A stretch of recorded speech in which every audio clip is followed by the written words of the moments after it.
리액션이라는 그런 제목으로 하나님의 말씀을 증거하도록 하겠습니다. 리액션입니다. 어떤 동네에 아주 불량스러운 그런 사람이 있었습니다. 그 사람이 어떤 사람이냐 하면은 가족들과 동네에 있는 모든 주민들이 거의 포기하다시피 한 그런 불량배였습니다. 그러니 불량배가 술을 마시고 길을 걸어가다가 너무 더워서 그만 동네 저수지에 가서 수영을 하였습니다. 원래 술을 마시면 더운가 봅니다.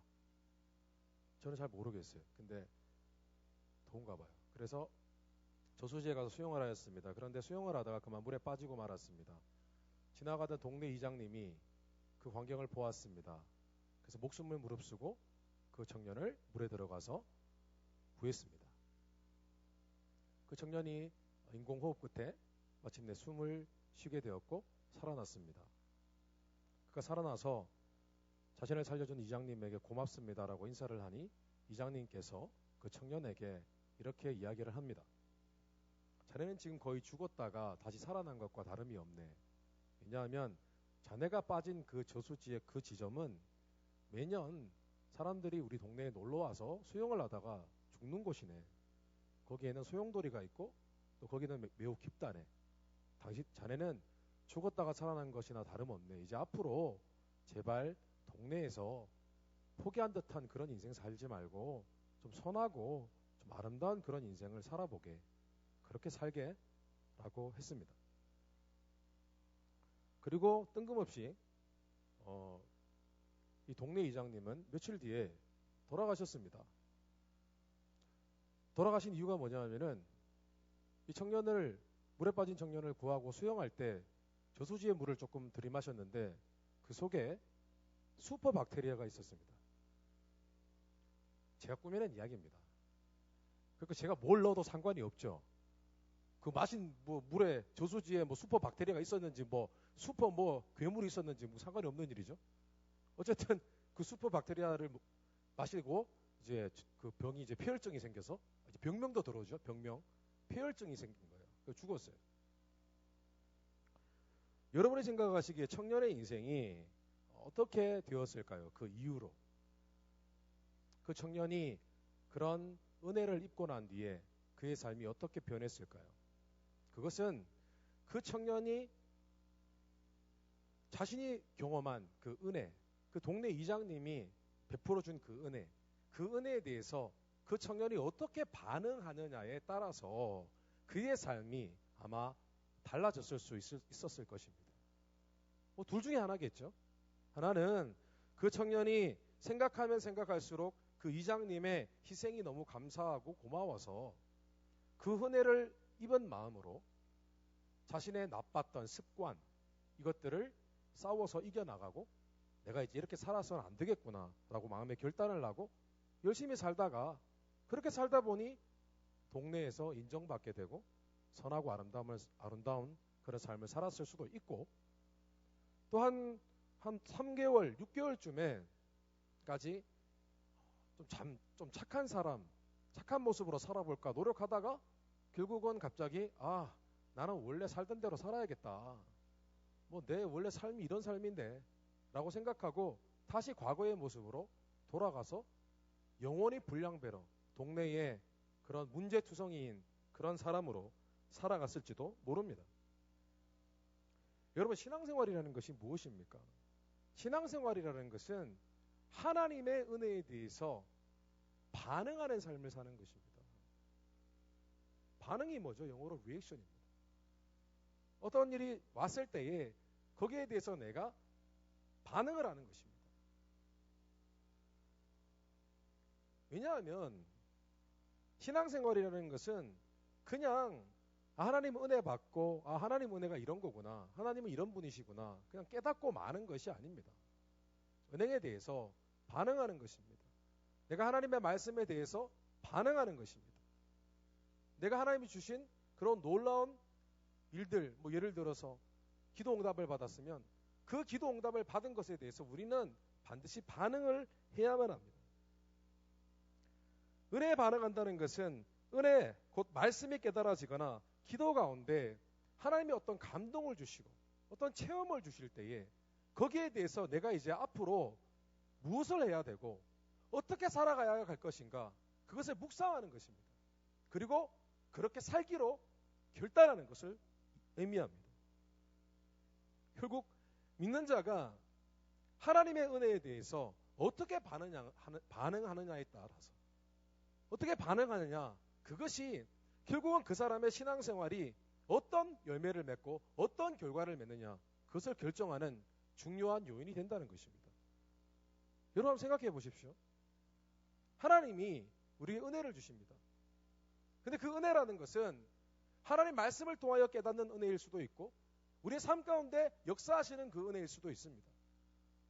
어쨌든 우리는 예수님을 믿기 시작하면은 하나님의 은혜를 느낍니다. 근데 중요한 것은 그 하나님의 은혜는 모든 사람에게 동일합니다. 여러분 우리가 생각하기에 죽었다가 깨어난 사람 하나님의 은혜가 가장 크다고 생각할지 모르겠습니다만은 그렇지 않습니다. 모든 사람에게 하나님의 은혜는 동일합니다. 하나님은 모든 사람에게 같은 은혜를 주시기를 원하십니다. 근데 중요한 것은 바로 그 은혜에 믿는 자가 어떻게 반응하느냐 그것이 다른 결과를 맺는다는 것입니다. 이 말은 결코 우리의 힘만으로 더 좋은 삶, 더 복된 삶 살 수 있다는 의미는 아닙니다. 오해하지 마십시오. 그것은 우리의 삶이 더 복된 삶, 의미 있는 삶, 열매 맺는 삶을 살기 위해서는 오로지 하나님께서 먼저 은혜를 주셔야 합니다. 하나님께서 먼저 우리에게 다가오셔야 하고 우리에게 필요한 것을 공급하시고 해주셔야만 합니다. 그런데 중요한 것은 다만 하나님께서 마치 손뼉이 오른손과 왼손이 만나야 박수가 쳐지고 소리가 나듯이 하나님이 사람을 만드실 때는 사람을 자유의지가 있는 하나의 인격으로 만드셨습니다. 하나님은 우리에게 뭔가를 말씀하시기도 하고 뭔가 은혜를 보여주시기도 하고 합니다. 그런데 그 믿는 자가 자유의지를 갖고 자신이 하나님께 받은 그 은혜에 대해서 리액션, 반응을 할 때에 그때에 하나님의 은혜는 완성이 되는 겁니다. 하나님은 그에게 더 많은 축복을 부어주실 수 있다는 것입니다. 요한복음 3장 16절 말씀, 여러분 다 아는 말씀입니다. 무슨 말씀입니까? 하나님이 세상을 이처럼 사랑하사 독생자를 주셨으니 하나님이 먼저 은혜를 베푸시고 복음을 주셨습니다. 복음이 뭐죠? 예수 그리스도입니다. 예수 그리스도 믿으면 구원을 받는다. 독생자 아들 예수 그리스도를 우리에게 주셨다입니다. 이제 중요한 것은 누구든지 뭐죠? 믿는 자. 믿음이 뭡니까? 하나님이 해주신 은혜에 대해서 그 사실에 대해서 우리가 반응하는 것입니다. 믿음이 대단한 게 아닙니다. 그냥 반응한 것입니다. 아, 하나님이 그렇게 하셨군요. 제가 믿겠습니다. 구원받는 것입니다. 여러분 하나님이 아무리 우리에게 은혜를 주셔도 엄청난 기적을 베푸셔도 그것은 우리가 그것에 대해서 반응하지 않으면은 그 기적은 그냥 기적으로 끝나버리는 거예요. 그의 삶에 아무 변화도 없고 그의 삶에 발전도 없고 그 이후에 우리에게 주실 하나님의 축복은 어쩌면 받지 못하게 될 수도 있다는 것입니다. 오늘 성경 말씀해 보니까 하나님은 사울이라는 청년을 만나 주셨습니다. 사울이라는 청년입니다. 성경에 나오는 사도 바울 그 사람의 원래 이름이 사울입니다. 히브리식 표현이 사울입니다. 표기로서. 제가 얘기를 하다가 가끔 사울 아니면 바울 이렇게 혼동해서 얘기할 때도 있을 것입니다. 여러분 이해해 주십시오. 어차피 같은 인물입니다. 하나님께서 굉장히 신비한 방법으로 사울이라는 사람을 만나 주셨습니다. 사울이 어느 날 크리스찬들을 핍박하는 사람이었는데 이 사람이 그 동네에 다른 크리스찬들을 핍박하기 위해서 그 허가증을 받기 위해서 다메섹으로 가던 길이었습니다. 걸어가는데 호련히 하늘에서 빛이 비쳤습니다. 눈이 멀어버렸습니다. 그리고 음성이 들리기 시작합니다. 사울아, 사울아. 누구십니까? 물었습니다. 그랬더니 주님께서 그럼 환상 가운데 주님을 만난 것입니다. 주님께서 이렇게 말씀하셨습니다. 나는 네가 핍박하는 예수라. 그 이후에 그 환상 가운데, 그 신비한 현상 가운데 사울은 예수님과 대화를 많이 하였을 것입니다. 뭐 자세한 얘기는 오늘 성경 말씀에 나와 있지는 않습니다. 그런데 더 많은 이야기가 오고 갔겠지만 이 정도의 대화만으로도 사울은 아마 자신이 이단이라고 생각했던 예수님이 진짜 하나님의 아들이셨다는 사실을 깨닫기에는 충분했으리라고 생각합니다. 그 사울은 납득했습니다. 아, 뭔가 잘못되었구나. 내가 오해했던, 핍박했던 크리스찬이 이단이 아니라 그 사람들이 오히려 정상이었구나.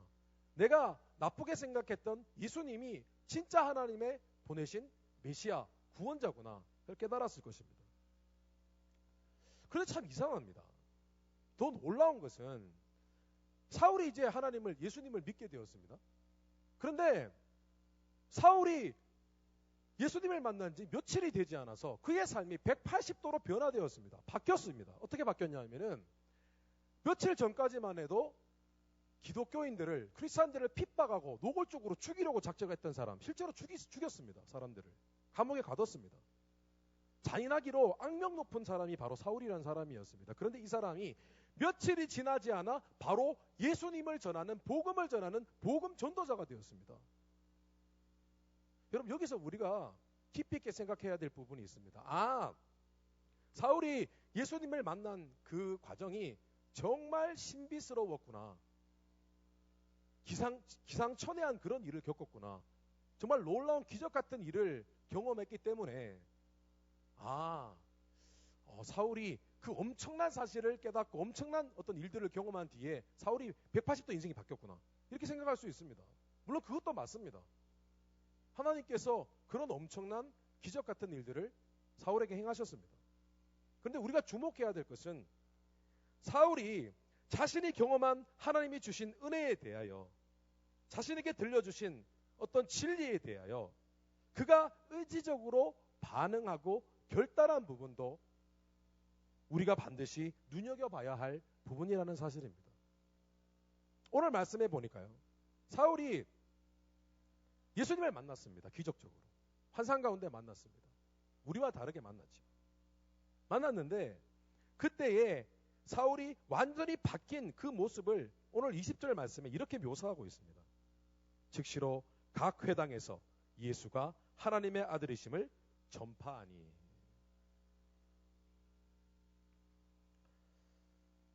그가 즉시로 전파를 했어요.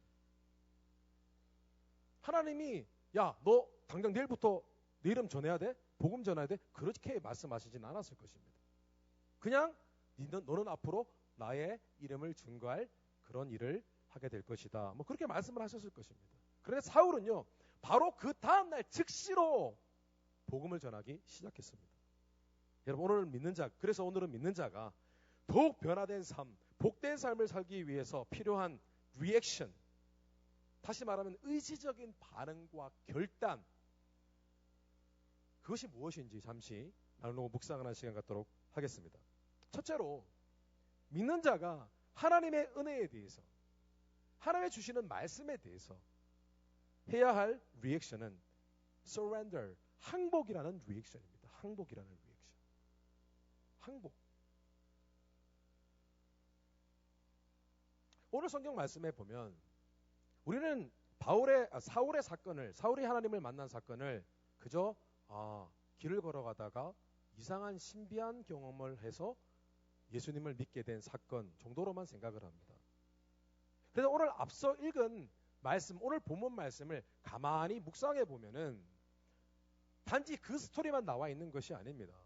하나님께서는 사울에게 그가 보았던 환상과 들었던 예수님의 음성이 진짜라는 사실을 확증해 주시기 위해서 아나니아라는 사람을 만나게 하셨습니다. 아나니아는 당시 그 근처에 사는 예수님의 제자였습니다. 그 하나님께서는 사울을 만나주시는 바로 그 시점에 아나니아를 또한 환상 중에 만나셔서 네가 가서 사울에게 세례를 주고 그에게 내가 사울을 앞으로 쓸 것이다, 복음을 전하는 일에 쓸 것이다 라는 사실을 네가 얘기해 주고 그가 또한 기도해서 그가 성령을 받게끔 도와주라. 그렇게 말씀을 하십니다.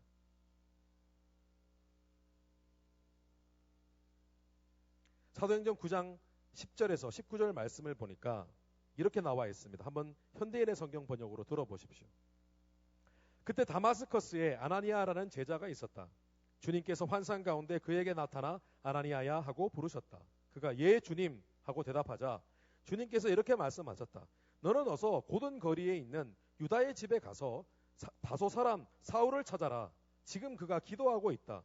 그는 환상 가운데서 아나니아라는 사람이 들어와 자기에게 손을 얹어 다시 보게 해주는 것을 보았다. 그러자 아나니아가 대답하였다. 주님, 그 사람이 예루살렘에서 주님의 성도들을 몹시 괴롭혔다는 말을 많은 사람들에게서 들었습니다. 그리고 그는 주님의 이름을 부르는 사람들을 모조리 잡아갈 권리를 대제사장들에게서 받아가지고 이리로 왔습니다. 그러나 주님은 아나니아에게 이렇게 말씀하셨다. 가거라. 그는 내 이름을 이방인들과 왕들과 이스라엘 사람들에게 널리 전하도록 내가 선택한 사람이다.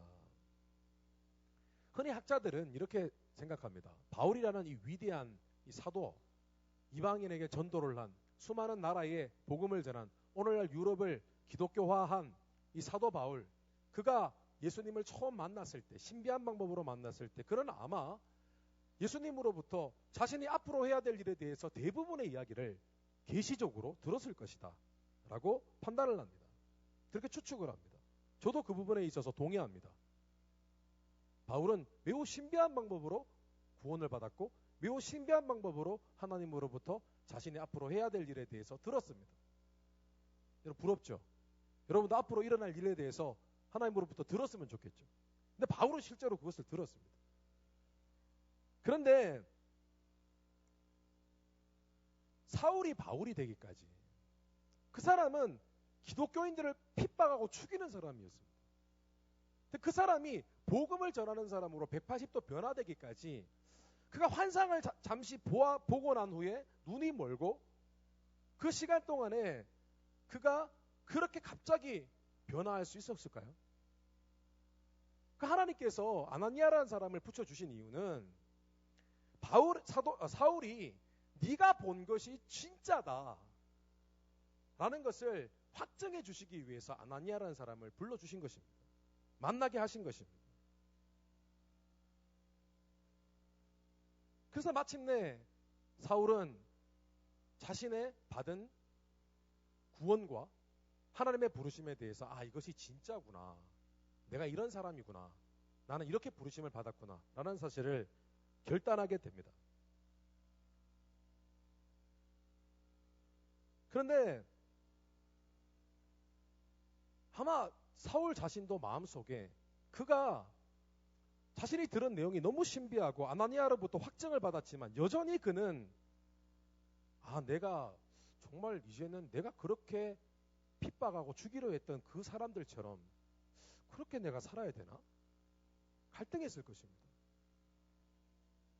여러분이 만약에 사울이라는 사람의 입장이 되어 보십시오. 내가 아무리 은혜를 받고 예수님이 진짜라는 것을 깨닫게 된다 할지라도 내가 전에 죽이는 일을 했는데 그 죽이는 사람, 그 핍박받은 그 사람들의 입장이 되어서 내가 예수님을 전해야 된다고 생각해 보십시오. 쉽지 않았을 것입니다. 그런데 바울은요. 자신이 받은 은혜, 하나님으로부터 받은 calling, 소명, 하나님의 명령, 이 모든 것들에 대해서 그는 확실히 그 부분에 대해서 마음에 항복하였습니다. 내가 틀렸구나. 하나님이 맞으시구나. 그러면 내 삶도 변화되어야지 라고 결단하였던 것입니다. 여러분 항복이라는 말이 참 중요합니다. 항복이 무엇입니까? 적이나 상대편의 힘에 의해서 저항하다가 결국 resist, 저항하기를 포기하는 것, 저항하는 것을 포기하여서 굴복하는 것을 의미합니다. 그게 항복입니다. 여러분 UFC 경기 아시죠? 아마 보셨을 것입니다. 우리 자매들도 보셨을 거예요. 가끔씩 UFC 경기를 하면 저도 즐겨보는 편은 아닙니다만은 그래도 몇 가지 용어는 압니다. 암바, 초크 이런 거 있잖아요. 암바가 뭡니까? 팔 꺾는 거 맞죠? 팔을 꺾어요? 아니면 잘못하다가 상대편에게 목을 조이는 그런 일을 당합니다. 그러면 숨을 못 쉽니다. 그러면 이제 항복합니다. 그때 항복할 때 흔히 쓰는 제스처가 뭐죠? 손을 들어서 칩니다. 그죠? 항복했다는 거예요. 마찬가지로 하나님의 은혜 앞에 항복한다, 굴복한다는 것은 말씀과 기도를 통해서 때로는 다른 영적인 소스를 통해서 하나님의 은혜가 우리에게 올 때 하나님께서 우리에게 뭔가를 말씀하시고 요구하실 때에 나의 욕심과 계획, 심지어 생각과 감정까지 주장하기를 포기하는 것을 의미합니다. 그런데 이것이 신앙생활에 아주 중요한 신앙생활하는 방법이라는 것입니다. 하나님께서는요, 믿는 자의 삶에 간섭하기를 원하십니다. 간섭해서 어긋나고 왜곡된 우리의 삶의 모습을 다시 변화시키시고 그 변화로 말미암아 우리의 삶에 역사해 주시고 축복해 주시기를 원하십니다. 그런데 그러한 하나님의 간섭하시는 역사가 경험되어져야 되는데 믿는 자의 삶 가운데 그런 역사가 상대적으로 드물고 기적이 드물게 일어나고 하나님이 정말 내게 함께해 주시나? 라고 의심이 들 만큼 우리의 삶이 하나님과 온전히 동행하고 있지 못하다고 느끼는 이유가 무엇인 줄 아십니까? 그 이유는 믿는 자가 하나님의 뜻에 순종하는 삶을 살고 있지 않기 때문입니다.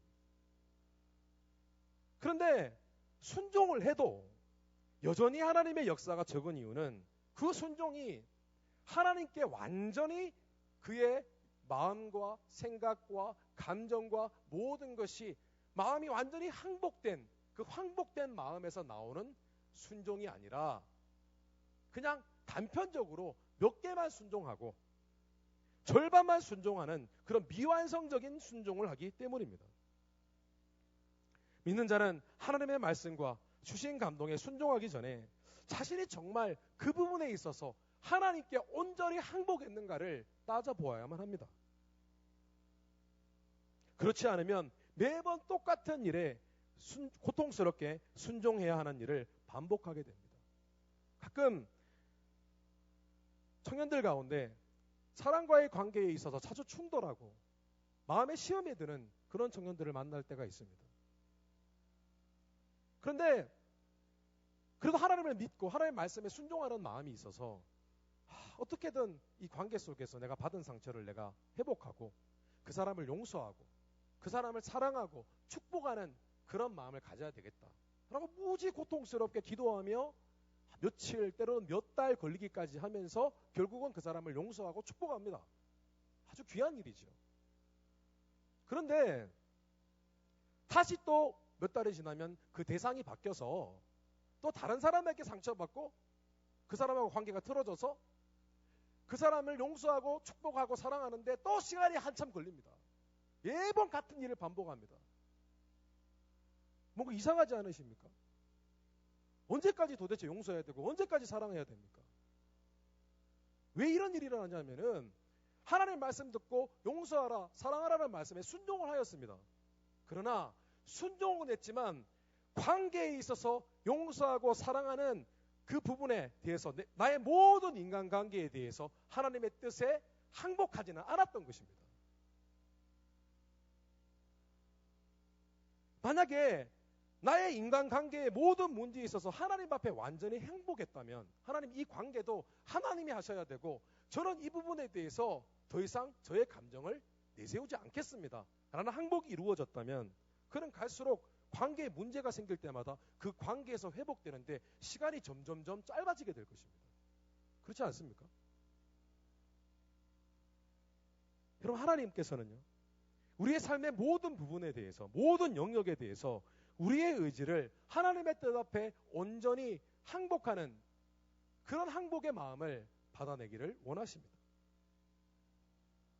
여러분은 인간관계에 있어서 결혼 문제에 있어서도 인생의 비전과 목적에 대해서도 가정의 문제에 대해서도 모든 여러분의 삶의 문제에 있어서 하나님께 온전히 항복하셨습니까? 하나님의 뜻대로 되어지기를 그 뜻대로 살아가기를 온전히 완전히 항복하셨습니까? 말씀과 감동을 주셨는데 아직도 갈등하고 저항하고 계십니까? 나 그렇게 못해요. 할 수 없어요. 또 고민하고 또 스트러글링 하다가 결국은 순종하고. 우리는 순종이 아니라, 단순히 순종이 아니라 항복으로 나아가야 됩니다. 신앙생활로 항복하는 거예요. 하나님의 뜻에 다 그냥 나의 것을 다 내려놓는 것이죠. 목적이 이끄는 삶이라는 유명한 책의 저자인 리고레 목사님은 하나님께 항복하는 자는 세 가지 축복을 받는다고 이야기했습니다. 그 세 가지 축복이 무엇이냐면은 항복하는 자는 오히려 마음의 평화가 이루어지고, 항복하는 자는 오히려 하나님의 뜻 안에서 더 자유로운 삶을 살게 되며, 셋째, 하나님께 항복하는 자는 오히려 하나님께서 자신에게 항복하는 사람에게만 주시는 특별한 은혜와 능력을 주신다라고 했습니다. 여러분, 우리가 세상에 타협하고 세상에 항복할 수 없습니다. 여러분이 살아가면서 생기는 여러 가지 문제 앞에 항복할 수 없습니다. 우리 승리해야 됩니다. 극복해야 됩니다. 아멘.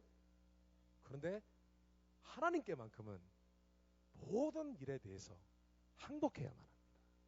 온전히 우리의 마음을 내려놓아야만 합니다. 1949년에 스위스 제네바에서 제네바 협약이라는 것이 있었습니다. 그것이 무엇이냐 하면은 국제 적십자 조약입니다. 그런데 이 조약의 내용은 전쟁 포로에 관한 그런 내용입니다. 예를 들면 이런 것입니다. 그때까지만 해도 아마 전쟁에서 포로가 생기면 그냥 멋대로 막 괴롭히고 고문하고 죽이고 그랬던가 봅니다. 그런데 이 스위스에 있었던 제네바 협약에서 이런 조약을 맺었습니다. 전쟁에서 만약에 백기를 들고 투항하는, 항복하는 그런 포로가 생기면 그 사람들은 아무리 적군이라 할지라도 생명과 안전을 보장해야 한다. 뿐만 아니라 반드시 음식을 제공하고 부상자는 최선을 다해서 치료를 해줘야 한다라는 그런 협약을 맺었습니다. 그러니까 항복을 제대로 한 사람은 그만한 대우를 해주겠다고 약속한 것입니다. 여러분, 우리가 항복할 대상이 누구십니까? 하나님이시고 예수 그리스도십니다.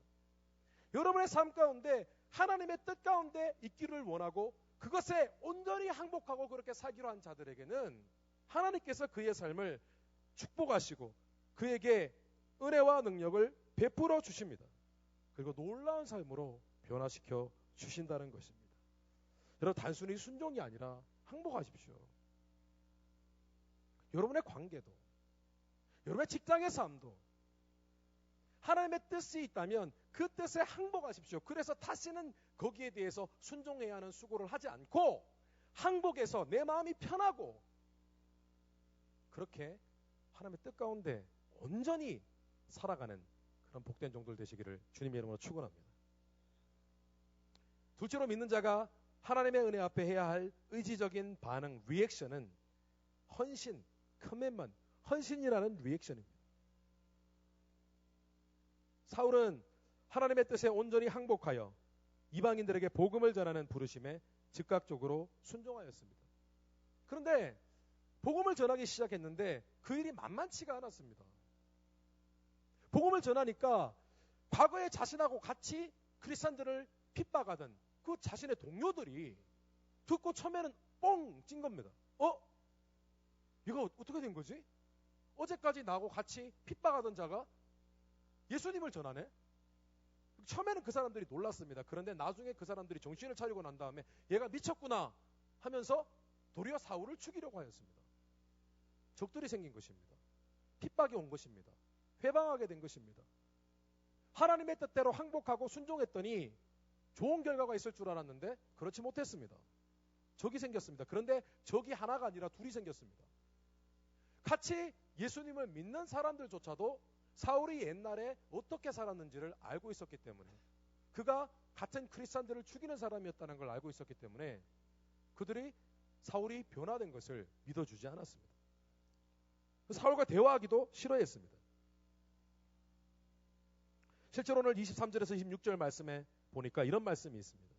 여러 날이 지난 후에 유대인들이 모여서 사울을 죽일 계획을 세웠으나 사울은 그들의 계획을 알고 있었다. 그들이 사울을 죽이려고 밤낮 성문을 지켰지만 그의 제자들이 밤에 사울을 광주리에 담아 성 밖으로 달아내렸다. 사울은 예루살렘에 올라가서 제자들과 사귀려고 했으나 그들은 사울이 제자가 된 것을 믿지 않고 모두 그를 두려워하였다. 그런데 놀라운 것은 사울이 하나님의 은혜를 체험하고 난 뒤에 변화된 하나님을 믿는 신앙생활을 하기 시작했을 때에 핍박이 왔지만 그는 아랑곳하지 않았습니다. 오늘 성경 말씀을 가만히 읽어보면 사울은 동쾌화했습니다. 29절 말씀을 보면 이런 말씀이 있습니다. 또 주 예수의 이름으로 담대히 말하고 헬라파 유대인들과 함께 말하며 변론하니 그 사람들이 죽이려고 힘쓰거늘. 그는 두려워하지 않았습니다. 죽어도 괜찮다. 다쳐도 괜찮다. 상관없다. 내가 예전에 그들을 핍박했던 것처럼 그 핍박이 다시 내게 돌아온다 할지라도 나는 상관없다. 나는 변화된 삶을 살겠다. 내가 받은 은혜에 합당한 인생을 살겠다. 그런 헌신을 그가 희생하는 헌신을 각오하였습니다. 그런데요, 놀라운 것은 그가 자신이 경험한 그 은혜에 대해 은혜로 살기로 결단하고 헌신하기로 결단했을 때 하나님께서 그를 보호하셨다는 사실입니다. 그가 죽임을 당할 뻔했을 때 제자들이 그를 성 밖으로 줄을 매달아서 살려주었고 또 같은 크리스찬들이 그를 무서워하고 만나기를 싫어했을 때에 바나바라는 사람이 나타납니다. 그 사람이 나타나서 사울이 어떻게 하나님을 만났고 어떻게 변화되었는지를 설명해 주므로 그는 마침내 같은 크리스천들과 친구가 될 수 있었습니다. 여러분, 예수님을 믿는 자들은요, 이미 하나님의 은혜가 가운데 있는 것입니다. 우리는 하나님의 말씀을 통해서 복음을 전해받았고 우리는 하나님의 말씀이 무엇을 내게 요구하시는 것을 이미 어느 정도는 알고 있습니다. 그런데 우리의 삶을 바꾸시고 변화시키시고 역사하시는 하나님의 은혜를 체험하기 위해서는 우리가 예수님을 믿고 신앙생활을 제대로 하기 위해서 꼭 치러야 할 그런 희생을, 그 손해와 희생을 감수하겠다는 헌신의 결단이 있어야 됩니다. 그것 없이는 그 누구도 하나님이 예비하신 은혜와 축복을 온전히 받을 수 없습니다. 여러분, 한번 예를 들어 보겠습니다. 우리가 은혜를 받으려면 은혜의 자리로 나아가야 됩니다. 예를 들면 수련회에 하나님의 음성을 듣기 위하여 하나님의 감동, 회복하심을 경험하기 위해서 수련회로 올라갑니다. 수련회로 올라가기 위해서는 무슨 희생을 감수해야 됩니까? 내가 친구들과 보낼 수 있는 시간, 내가 맛있는 것을 먹을 수 있는 시간, 이런 것들을 희생해야만 합니다. 헌신해야만 하는 것입니다. 그것을 반납할 때에 은혜를 받을 수 있는 것입니다. 그런데 오늘날 많은 크리스천들이 삶 속에 어떤 큰 역사와 기적이라는 열매를 바랍니다. 하나님 뭔가를 해주시기를 원해요. 하나님 더 큰 은혜 주세요. 얘기를 합니다. 그런데 그들의 삶을 가만히 살펴보면은 커밋먼이 없어요.